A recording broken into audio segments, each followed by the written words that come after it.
Welcome to ThinkTech on OC16, Hawaii's weekly newscast on things that matter to tech and to Hawaii.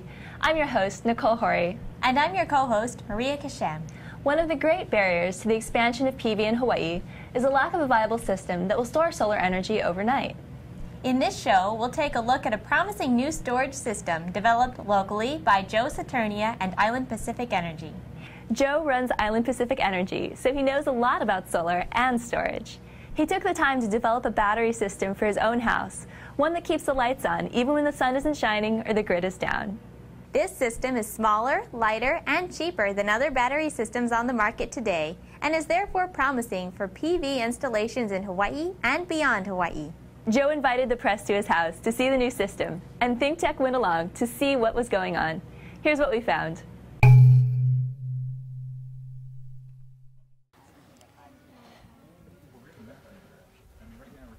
In Hawaii, we're in a unique situation here where we're really going to have the opportunity to lead the world in this. With this setup we have here, it's enough to power the house, which it's doing right now. So what happens is we went off grid in the house this morning at like 5 o'clock. Right now it's set up really to work in a grid interactive mode, which means at all times we're connected to the grid normally. And it's used primarily to power the house if the grid goes down. But we can run it in a grid independent mode, which is what we have now, is where I've gone and I've just turned off the grid, so we're powering it exclusively from this. So most of our power right now is actually coming from the roof, which is the PV on the roof, and there's 12 kilowatts on the roof. When we start thinking about battery storage, we're no longer thinking about how much energy do I need to produce, but when do I need to produce it, or more importantly, when do I need to consume it? When we as a company sell PV to customers, we look at their energy bill, we say, okay, you're using 50 kilowatt hours a day, we figure out where they live, put it through our computer models, and it spits out a PV size that we're going to put up on their roof. When you go to battery storage, it changes a little bit, because now it's not just about how much energy you use, but it's when you use it. And the reason I say that is, if you imagine right now it's 9:20 in the morning, and the sun is shining and the PV is producing, and we're making power. And so I can plug in high demand items like the car, which uses 4 kilowatts, and some air conditioning, and maybe the clothes dryer and dishwasher or what have you. And it works because the PV then directly feeds those appliances.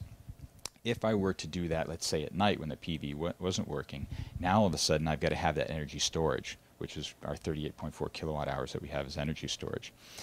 If we're doing high demand items when the sun's not shining, we have to have a lot more storage to do that. If we're doing high demand items only during the day when the PV can generate, our storage demands end up being very, very small.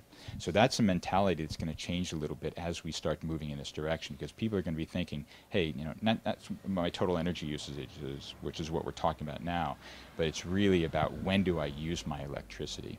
And this goes along with time of use metering, which is going to eventually come. Because it does cost the utility more to produce during certain periods of the day. So it's only fair that we start charging people during peak times for more for their electricity. And then when that comes into play, people are going to start thinking, okay, yeah, I need to change my lifestyle a little bit to make sure that I'm only using electricity at the most efficient times. We've been working on this product for over 2 years. For us, we see this as the next generation. Island Pacific Energy, we're a renewable energy company. We derive most of our revenue right now from PV sales to consumers' homes and to businesses. We also have a portfolio of solar assets that we own and operate, and we sell the power on a power purchase agreement basis to a number of organizations here in Hawaii. But that's where we operate now. But we are an energy company, and we're looking to the future and saying, what's going to happen in the next 2, 3, 4, 5 years? Where is it going? And for us, we believe distributed generation is going to be the future. The next time we have some kind of disaster, let's say it's hurricane, tsunami, earthquake, flood, what have you, we could be in a situation where the grid goes down for a number of days. And if you imagine, if the majority of homeowners were generating their electricity distributed on the side of their house as opposed to getting it from the grid, your life isn't going to change that much. If you have an electric car, you'll still be able to drive around. All the food in your refrigerator will stay fresh. You'll still be able to run your air conditioning, dry your clothes, really go about your daily life as normal. You'll be able to get back and forth to work if you had distributed generation and it was in your house.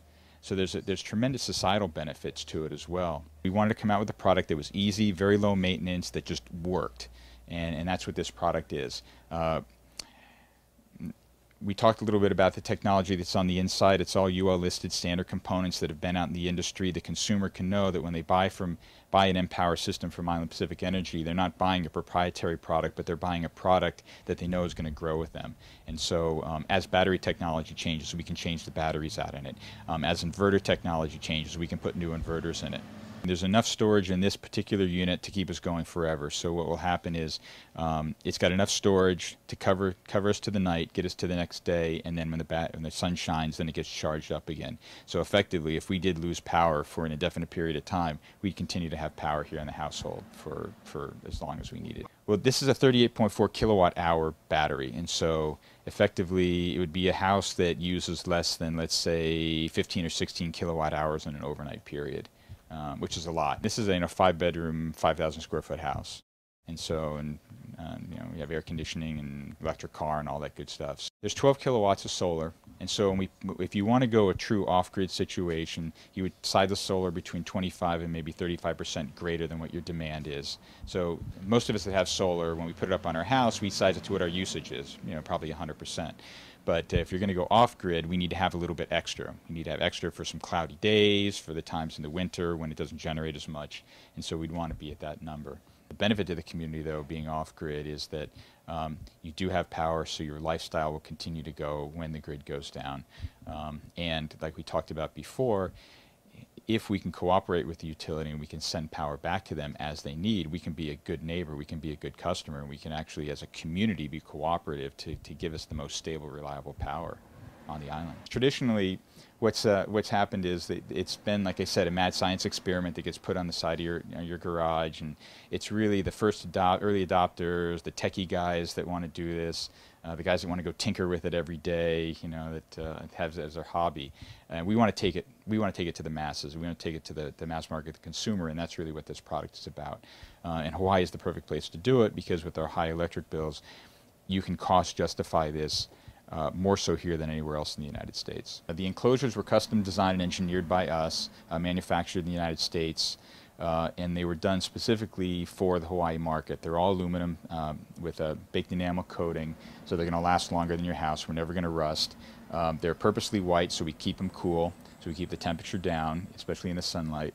The engineering was done to give us active venting, so as the fans run, it actually sucks air in from the outside and vents the hot air to the outside to continue to keep it cool. There's a number of different settings that we can do here. It's very, very flexible. So we talked about some of the cooperative things we could do with the utility, but what we can also do here is say things like, if we ever go to time of use billing, I only want to connect to the utility from 8 at night to 7 in the morning.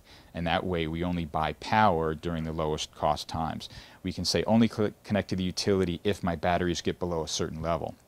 Right now I have it programmed to say, look, if the batteries go below 50%, automatically connect back to the utility and start to charge because I don't want the batteries to get too low. But we can customize that. So there's a number of different configurations that we can do there based on the particular user situation. The nice thing about PV is that when you buy PV for your house and you put it on the side of your house, for those of us that have it, once it was there, we never had to go look.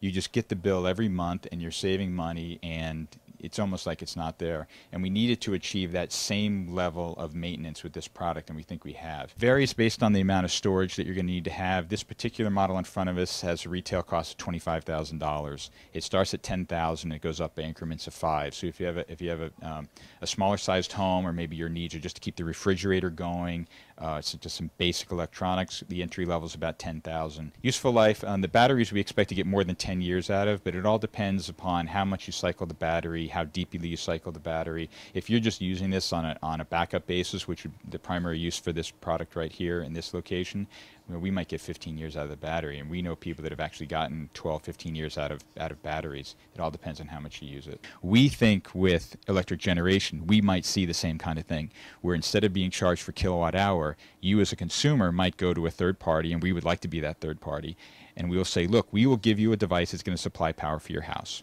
and we're not going to charge you per kilowatt hour, we're going to charge you a monthly fee.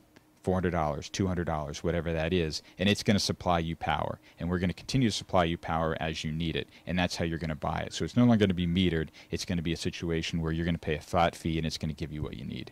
So this particular cabinet houses 17.8 kilowatt continuous ability, and it can peak up to about 30 kilowatts. So if for some reason you turned on a lot of appliances, we can peak up and we can get to that.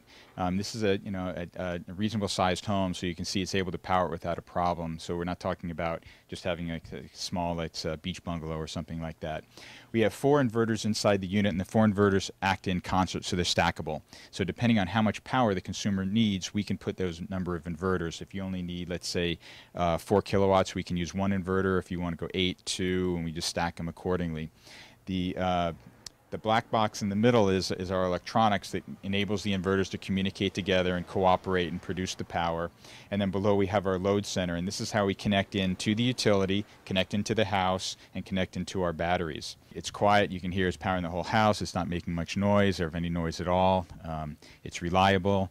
It also is fully compatible with other kind of generation systems. So a typical solution for a true off-grid configuration would be what you see here, but we may also have an LP generator next to the unit. So that way, if we have a couple extended days where we don't have sunlight, so we can't recharge the battery, we'd have an LP generator that would automatically kick in, produce power, charge our batteries for us, and get us where we need to be. But the fact that it is configurable and modular, so we can go to multiple types of generation. Let's say you had there's a couple guys on the island that have a wind on top of their house. Well, certainly we can just pump wind right onto here, and then that wind energy can come in. So you can combine the wind energy maybe at night with the PV during the day, have an LP generator backup, all these things together, and that's the off-grid solution. So we're seeing that now in places that don't have grid power. You go out to the Big Island, you go out to Maui, those guys that don't have utility power, this is really their only solution. And to date, they've really been hobbling things together to get to where they need to be. With the solutions we have now, you can have a traditional home in a place that doesn't have grid power, and you can have all the amenities that a typical home would have. This storage system, which Joe calls his mPower Independent Power System, was designed in Hawaii and manufactured on the mainland. It is local and American, and an example of the kind of ingenuity we need to rediscover. The system was impressive, and so was the process of development. Everyone says that Hawaii is a laboratory for PV, but we often use technology from far away. Wouldn't it be better if we used our own technology? Well, here's a good example: Island Pacific Energy. This system has great prospects in the local market and on the mainland, and who knows where else. More than that, it shows that Hawaii's solar industry is capable of developing its own best practices and technology. We wish Joe well in his efforts. He also brought his mPower system to our recent Solar in Hawaii luncheon panel program at the Plaza Club. We've been waiting for years for a storage system that will allow PV to run around the clock, so mPower could be a real game changer. Let's see what happens. So right now, as we move into mPower, the time of mPower, the age of mPower. The age of mPower. Thank you. There's really no significant alternative, right? I mean, that's the kind of thing that you can be comfortable with. Not yet. Yeah. And but we're going to see it. We're evolving. This is a natural evolution of where we were, and we're going to see some very interesting things over the next 5 years. And that's some of the things that we did with the mPower product, where we specifically addressed it to try and make it as open as possible, so that way we can use different kinds of renewables, we can use different kind of batteries, we can connect in different kind of ways, so that as the technology evolves, as people start to do different things, well, we're going to learn from that, and your mPower product is going to be adaptable to it. We've gotten to the point where I believe about 10% of the total circuits, maybe 50 out of 500, I don't know the exact numbers, circuits, these are electrical circuits around the island, have more PV installed on them, more PV capacity on those circuits than what the minimum daytime load is. And that's a problem, because now you've got a circuit where customers are producing more energy than is being demanded on the circuit. And so now energy is flowing backwards on a circuit that it traditionally has not flown back, had traveled backwards before. So we have an issue there. And it's 10% of the circuits, and it's growing fast because we know of the exponential growth we're seeing here in PV installation. So, how can we address that now? And the quick way we can address that now is that if you are a consumer in one of these areas and you want to put PV in, you might be having a difficulty going into a circuit that's filled already. Well, how do you solve this? How do we solve this with the utility? And alleviate any kind of problem? Well, the answer is we put a storage unit like Empower on your house. We make it so you never backfeed electricity to the grid, so that way we're not contributing to this oversubscription onto the grid. You get full storage, so now you're a kind of a willing participant trying to make things better, and you're getting all the benefits of PV because you're using 90% of the PV that you're generating on top of your house, and you get the benefit of backup. So in case the grid goes down, you'll continue to have power in your house. You know, I would not have anticipated this a few years ago. I mean, I think it occurred to all of us at some point that if you have a system that only works when the sun shines, you need to have storage. Yeah. The question was, where was the storage going to be and who was going to control the storage? Just as easily a few years ago, the utility could have decided that it was going to have storage. And there was all this talk about reservoirs or pumped hydro storage, yeah, and big battery installations, you know, that the utility would control. But we don't have that. And this is the way it's gone. The way it's gone is now. It's right here. It's what you're talking about at this table. This is what is probably going to, you know, define the way things go forward on storage. The unit that is in your backyard, that unit. It could. You know, the traditional look from utilities and the scale that we've gone to in the last 30, 40 years in the United States is that this centralized power generation and distribution. And so when people thought even 3, 4 years ago about storage, they thought about big storage, the big pumped hydro. I remember reading about a proposal to fill up cocoa crater with water and use that as pumped hydro. Me too. So those things were all out there, and that was the mindset. The mindset was it has to be big, it has to be scaled, this is how it's going to work, and we're going to need a big state-sponsored type of organization to make this happen. You know, probably not all that different than the transmission cable that they're talking about now. But in reality, that what we're seeing in the marketplace is something very different, where we're seeing a lot of independent, let's say, entrepreneurs that want to act cooperatively in their own self-interest, but also in the self-interest of society as well, to provide some of the answers to some of these really difficult questions. And you know, I think that that's how we're going to see it, and I think we're going to see a lot more innovation going forward.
And now let's take a look at our ThinkTech calendar of events going forward. ThinkTech Hawaii streams video and audio for all of our shows live on the internet from 2 to 5 p.m. every weekday afternoon, and we replay them all night long on Ustream.tv. Visit ThinkTechHawaii.com for our live stream and YouTube links. Raise your awareness on ThinkTech.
On Thursday, October 24th, ThinkTech and the Hawaii Venture Capital Association will present a luncheon panel program at the Plaza Club entitled Newsmorphosis 3 Online.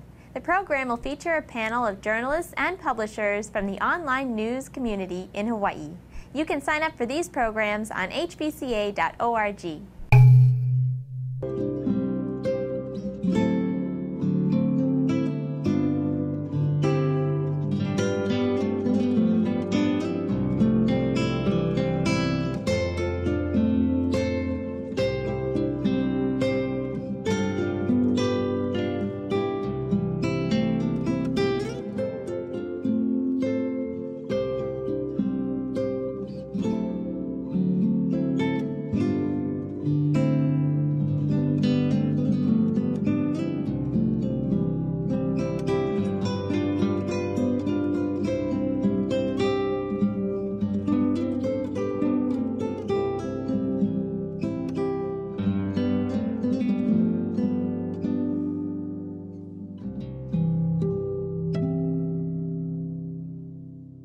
And now, here's Bill Spencer, president of the Hawaii Venture Capital Association, with this week's Spensation. So, Bill, you know, although we would have thought that Congress passes a law and it becomes the law of the land, that is, namely the Affordable Care Act, but that's not happening in the case of the Affordable Care Act. The House of Representatives has spent the year trying to dismantle the Affordable Care Act. They've voted over 40 times to abandon the act. And now, with our budget renewal a couple weeks away, they have tied the budget to defunding the Affordable Care Act. And so it's really pitting the legislature against the president in a Mexican standoff that really could do tremendous damage to our economy. You know, if the Senate goes along with this, then we have to face a veto, and the government would have to essentially come to a halt until it can get worked out. It's a continuing constitutional crisis every year, and it seems to spring out of nothing other than politics, one party against the other. And, you know, all this noise about, you know, the Affordable Care Act, fact is that Congress passed it. Now they disregard what they themselves did. I mean, it's like the majority no longer rules. The guys who voted for it no longer count. The process, you know, should be undone this way. We undo what we did before, only, you know, a year ago. I don't understand why these guys do that. They took an oath of office to serve the people of the country, and they're involved in, as you say, shenanigans on so many things. People overseas must laugh at us, but it's much worse than that, is we can't do business. We can't address the problems that we have to face in the 21st century. Congress is dysfunctional, Bill. It's astonishing that this can go on. You know, there's all this talk at the last election about everybody reaching across the aisle and cooperating, and clearly I've never seen such a polarized legislature. And the guys on the Tea Party side of the aisle seem to just be getting crazier and crazier every day. The kinds of comments they're making in the press. The president is being neutralized. As a result, for the balance of his term, this president isn't going to be able to get anything done. That's what it looks like. And that's what it looks like the Republicans intend. And hopefully in for the next administration, next president will do better. But the threat here, you know, to the country, to the system, to the fundamentals of our form of government, is that people don't respect statutes that are passed by Congress. They themselves are undoing what they themselves did.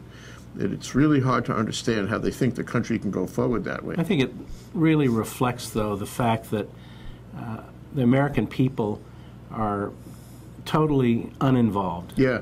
You know, 46% of eligible voters voted in the last election, which means essentially when you divide that up by party, you've got, you know, 23% of the electorate ignoring the law. It's going to hurt health care, it's going to hurt the people, and it's going to hurt the way we do business. You know, it almost feels like a football game where everybody in the stadium is a spectator. And the players on the field are in a contention over anything. They don't solve problems. So anyway, I mean, here we are. What are we doing about it, Bill? Well, we're saying something to you guys. And when this comes up, you know, when the issue is raised at the next election, you should take it into consideration on who you vote for in Congress. And at least vote. Get out there and vote. Yeah. Don't be ambivalent. Make it count. Thank you, Bill, I guess. We'll be right back to wrap up this week's edition of ThinkTech. But first, we want to thank our underwriters. Hawaiian Electric Company and its affiliates Maui Electric and Hawaii Electric Light Company on Hawaii Island are deeply committed to the communities they serve. Galen Ho is a senior executive of BAE Systems, a global defense, security, and aerospace company. The High Tech Development Corporation, the state's leading technology agency attached to the Department of Business, Economic Development, and Tourism. Castle and Coke Hawaii, with a time-honored legacy that spans more than 160 years and revolves around its mission of investing in Hawaii, creating communities, and providing for the needs of our state. Hawaii Gas, formerly the Gas Company, a proponent of the Liquefied Natural Gas Initiative, helping Hawaii achieve its transition to clean energy and a better energy future. Collateral Analytics, a Hawaii-based tech company empowering the real estate industry with greater and faster access to the tools and data they need to make better informed property investment decisions. The Foreign Trade Zone, operated by the Department of Business, Economic Development, and Tourism, encourages international trade in Hawaii and brings the benefits of the Foreign Trade Zone program to Hawaii businesses and entrepreneurs. Okay, Maria, that wraps up this week's edition of ThinkTech. Remember, you can watch ThinkTech on OC16 several times every week. Can't get enough of it, just like Jay Fidel does. For additional times, check out OC16.tv. Totally, Nicole. For lots more ThinkTech videos and for underwriting and sponsorship opportunities on ThinkTech on OC16, visit ThinkTechHawaii.com, be a sponsor or a volunteer, and help us reach Hawaii. I'm Nicole Hori. Thanks so much for joining us on ThinkTech. You can watch the show throughout the week and tune in next Sunday evening for our next important weekly episode. Aloha, everyone. I'm Maria Kashem. See you next time.